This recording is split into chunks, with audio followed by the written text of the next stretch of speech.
نحمده ونصلي على رسوله الكريم أما بعد فأعوذ بالله من الشيطان الرجيم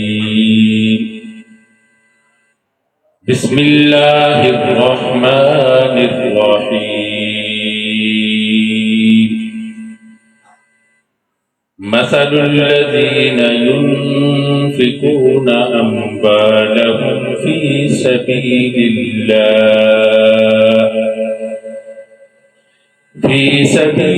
الله كمثل حبة أنبتت 7 سنابل في كل سنبلة 100 حبة والله يضاعف لمن يشاء والله واسع عليم.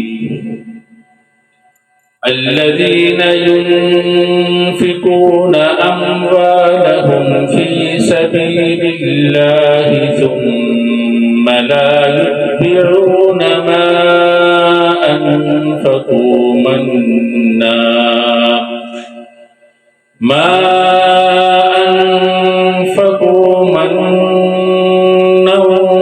ولا أذى لهم أجرهم عند ربهم ولا خوف عليهم ولا هم يحزنون. قول معروف ومغفرة خير من صدقة يتبعها أذى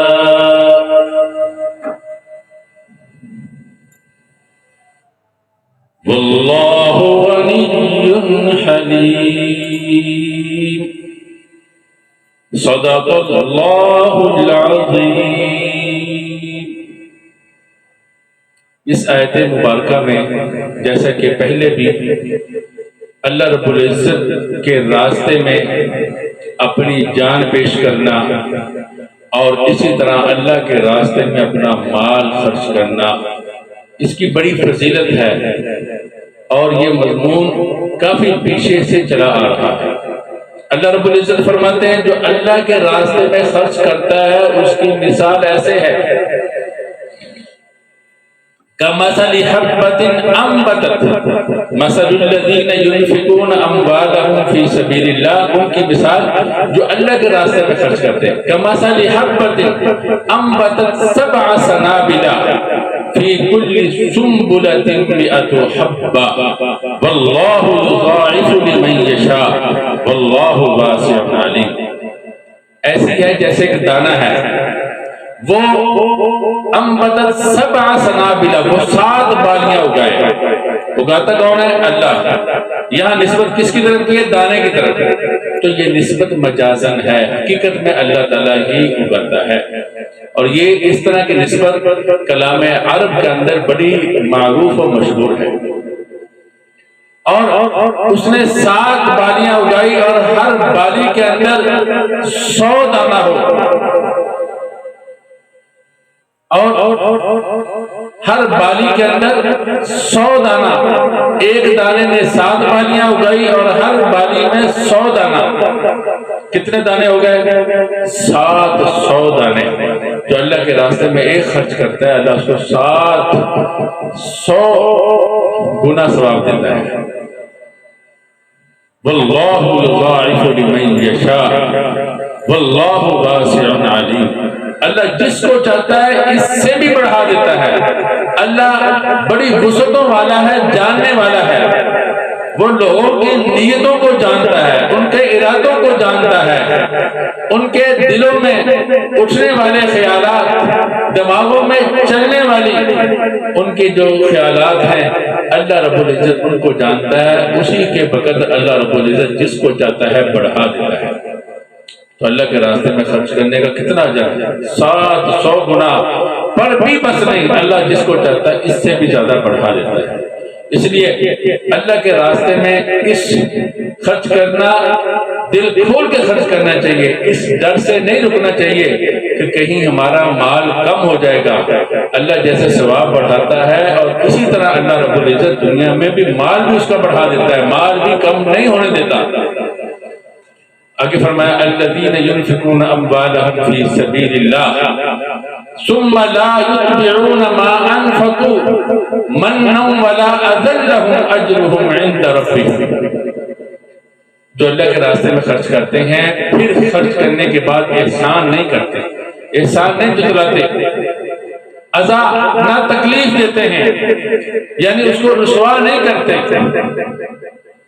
کوئی ایسا کام نہیں کرتے جس سے وہ بدنام ہوتا ہے یا اس کو تکلیف پہنچتی ہے، یا پیسے دے کے اپنے آپ کو اپنی پڑھائی اس کے اوپر جتلانا یہ بھی تکلیف دینا ہے، کوئی ایسا کام نہیں کرتا تو ان کا اجر اللہ رب العزت کہنا ہے ولا خوف علیہم ولا هم یحزنون، نہ ان کو کوئی خوف ہوگا کہ ہمارے ساتھ کیا ہوگا، نہ گزشتہ احوال پہ کسی پہ غم بھی نہیں ہوگا۔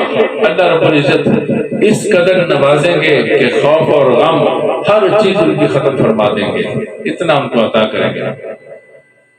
آگے فرمایا قول معروف ومغفرۃ خیر من صدقۃ یتبعها اذى واللہ غنی حلیم، بھلی بات کہہ دینا اور معافی سے کام لینا، درگزر کرنا، مانگنے والا اصرار کر رہا ہے بار بار غصے میں آ کر اس کو تماچا مار دیا تو کتنی بری بات ہے، یا اس کو ڈانٹ دیا کتنی بری بات ہے۔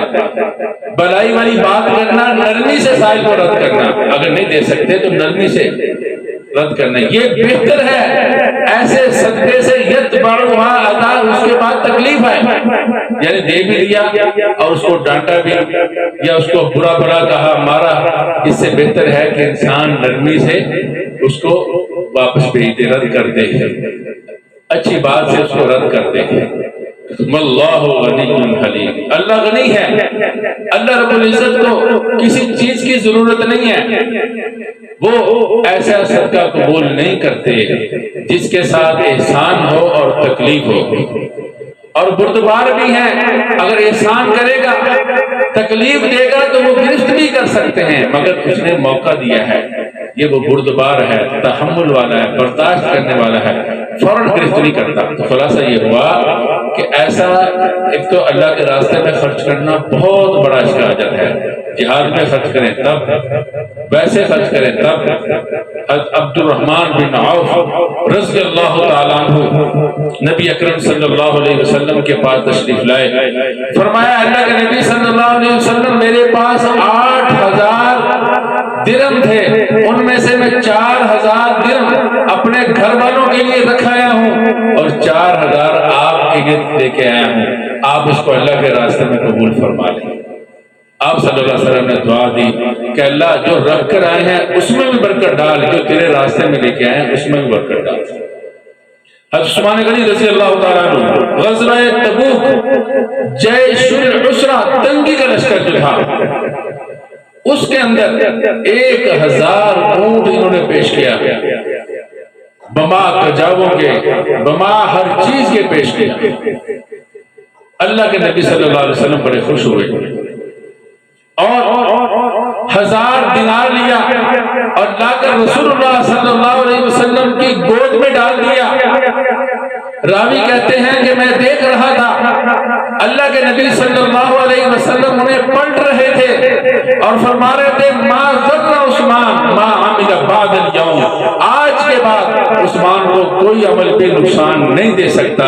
اللہ نے ان کی سچائی کو، ان کے صدقے کو، ان کی دیانت کو ایسا قبول کیا کہ کوئی بھی عمل ان کو نقصان نہیں دے سکتا اور کوئی عمل ان سے سرزد بھی نہیں ہوگا جو ان کو نقصان دے گا۔ تو اس کے بارے میں یہ آیت نازل ہوئی، اللہ تعالیٰ نے بھی اس کی تائید کی اور بتایا کہ اس کا کتنا بڑا اللہ کے ہاں اجر ہے۔ مگر ایسا صدقہ جس میں تکلیف ہو، احسان بھی جتلانا یہ بھی تکلیف والی بات ہے، اللہ کو وہ پسند نہیں ہے۔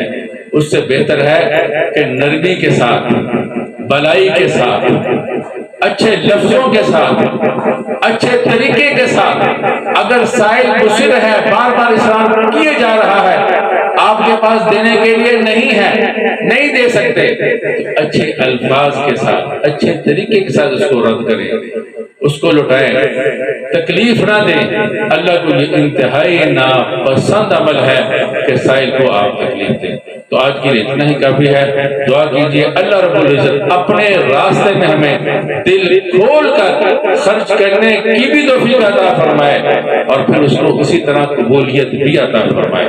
وآخر دعوانا ان الحمد للہ رب العالمین۔